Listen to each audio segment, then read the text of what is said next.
So kabla hatujakupa sticker yetu ya wanaume plate number A, lazima tukuverify how clean au gari yako ina nini. Sio kwamba hizi sticker tunatoa kwa kila mtu, lazima uwe verified member. So hebu niambie ni mwana tunampa max ngapi? Mguu kama unauona, gari ni safi, imenyoka, ina sound kama unavyoweza kusikia.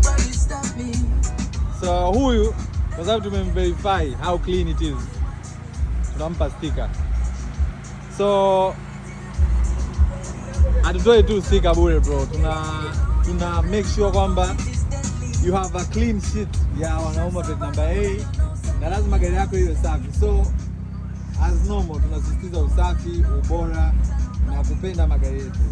Na kama kawaida tunaungana na kauli ya mkuu wa mkoa, vikorola vichafu, gari chafu hauwezi ukakuta na sticker yetu. So huyu amequalify na tunampa sticker yetu ya wanaume plate number A.